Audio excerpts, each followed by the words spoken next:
Trump tariffs in effect. The economy is crashing. We're feeling it everywhere. The stock market has taken a nosedive, and it's gotten so bad that Fox News took the stock ticker off the screen for the first time in 28 years. And they have all hands on deck for pretending like the Trump economy just isn't happening. And I mean, these right-wing content creators like the COPE is next level. Look at this clip from Benny Johnson. Losing money costs you nothing. This is just the reality of life.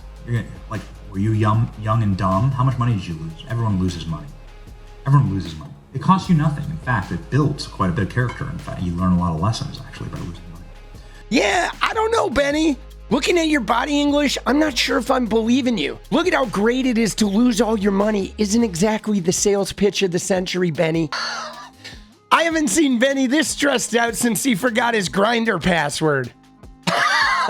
Benny! Oh, Benny! How am I going to find an online boyfriend?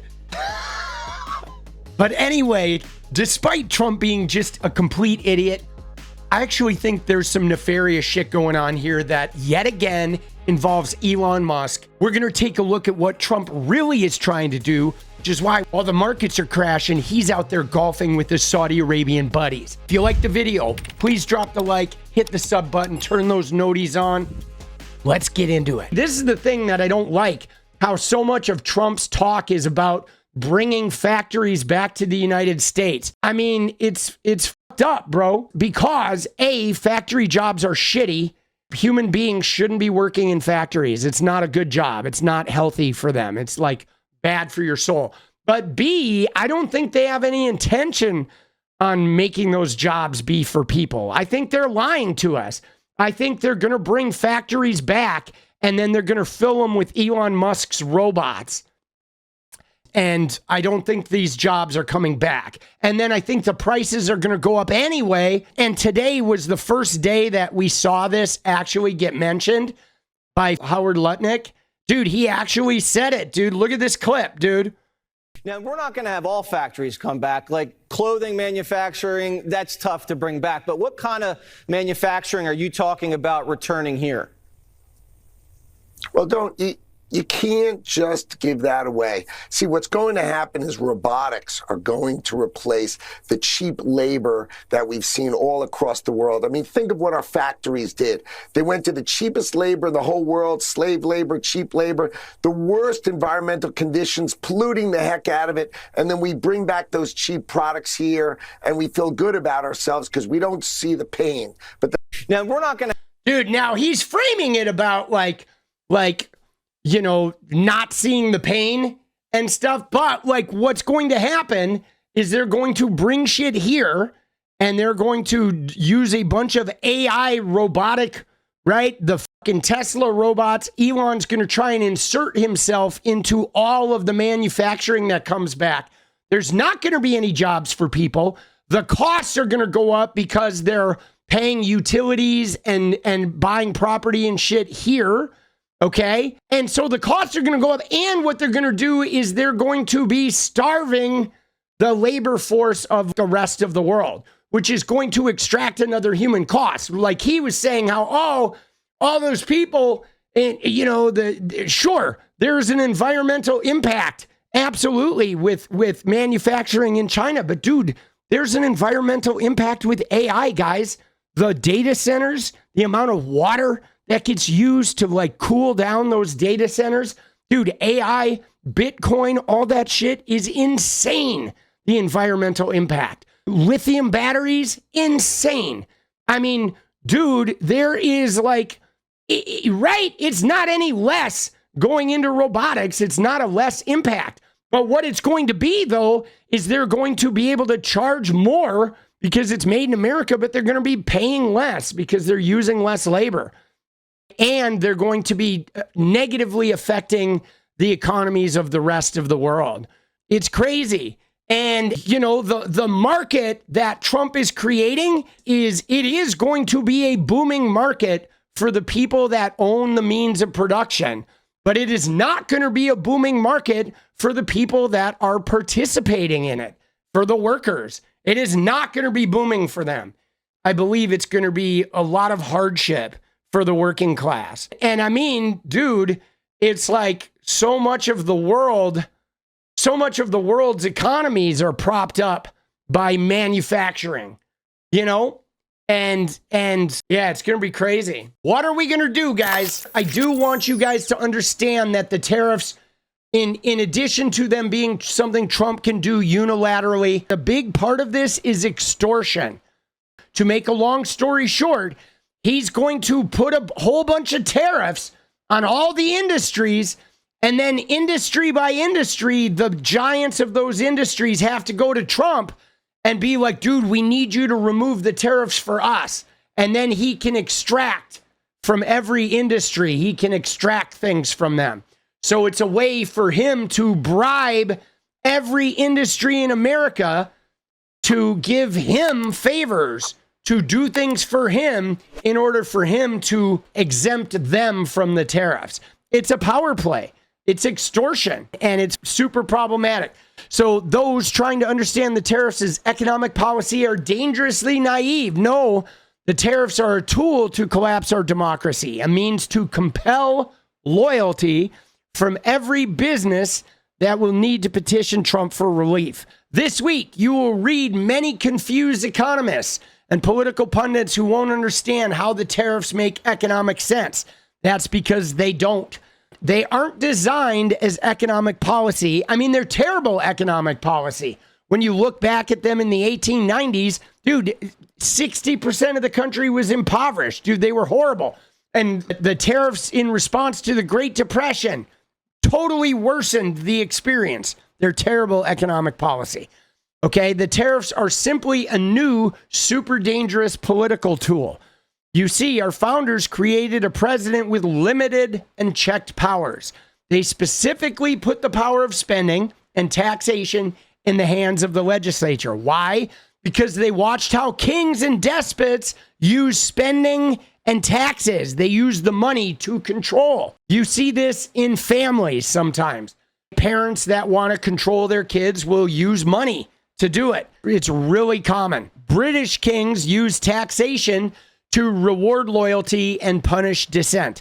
Our own revolution was spurred by the king's use of heavy taxation of the colonies to punish our push for self-government. The king's message was simple: stop protesting and I'll stop taxing. Trump knows that he can weaken and maybe destroy democracy by using spending and taxation in the same way. He is using access to government funds to bully universities, law firms, state and local governments. He wants loyalty pledges. Healthy democracies rely on an independent legal profession to maintain the rule of law, independent universities to guard objective truth and provide forums for dissent to authority, and independent state and local governments to counterbalance a powerful federal government. Independent industry has power. The tariffs are Trump's tool to erode that independence. Now, one by one, every industry or company will need to pledge some type of loyalty to Trump in order to get sanctions relief. You do something for me, or I'm going to leave the tariffs on there, and that's going to affect your business. What could Trump demand as part of a quiet loyalty pledge?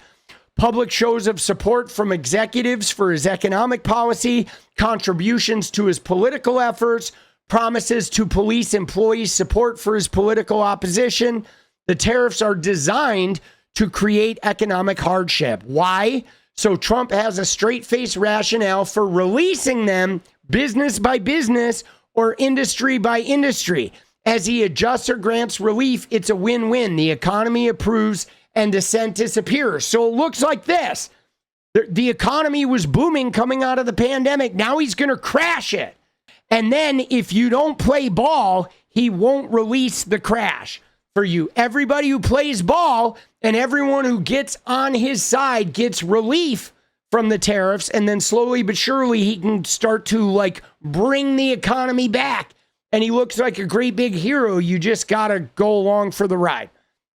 And once Trump has the lawyers, colleges, and industry under his thumb, it becomes very hard for the opposition to have any viable space to maneuver. Trump didn't invent this strategy. It's the playbook for democratically elected leaders who want to stay in power forever. The tariffs aren't economic policy, they are political weapons. But as long as we see this clearly, we can stop him. Public mobilization is working. Today, a few Republicans joined Democrats to vote against one set of tariffs, and that was in the Senate. The Senate voted against the Canadian tariffs. And now, hopefully, there's going to be more congressional play here for Congress to take power back to be able to decide and have some element of control over these tariffs. Now, I've seen a lot of shit on the internet today about the tariffs. Like, why are tariffs good for these other countries and not us? Where somebody pontificates about them. Here's an example. This is 𝗙𝗢𝗄𝗪, of course, a Florida Republican. But here's what he says. If tariffs are so bad, why are other countries' tariffs so good? Asking for a friend, right? Everybody else uses them. So why do other countries get to levy tariffs on the U.S. versus them? And let me just tell you, okay, when you're looking at smaller countries, the U.S. is a mass producer. We have the biggest farms. We have the biggest companies, the biggest, the Walmarts, the box stores, the Home Depots. We just have massive industry. We're a massive country. 330 million people, 50 states. That's like 50 different countries in Europe. So the situation with the United States when it comes to some of these smaller countries is if they don't have tariffs, we would destroy everybody else's industry globally. We could, realistically, we could come in and just control all of the industry. So in some of these smaller countries, they're going to put tariffs on U.S. goods because they need to protect their tiny little industry. If you have a fucking tiny country, they don't want the U.S. to make it so their one fucking product is being imported. Like smaller countries that have, one or two industries that keep them afloat, they need to protect their industry. That's their whole source of wealth. Is whatever industry is working in that country, they need to protect it. Now, the U.S., we don't need to be like that. We are not an impoverished country. We are not a country that has a lot of struggling industries. We have more wealth. We have more power in the global economy than pretty much anyone on the planet. Maybe China right now is our competitor for this. But the smaller countries' tariffs are not here to punish the United States. They're here to protect their own tiny slice of the pie. Now, what's crazy about Donald Trump and this ideas with the U.S. Matching these tariffs is essentially the U.S. wants to fucking decimate every other country's economy in exchange for us just controlling all of the global economies. Everybody's playing under our rules. It's all about only our industry and our industry being supreme.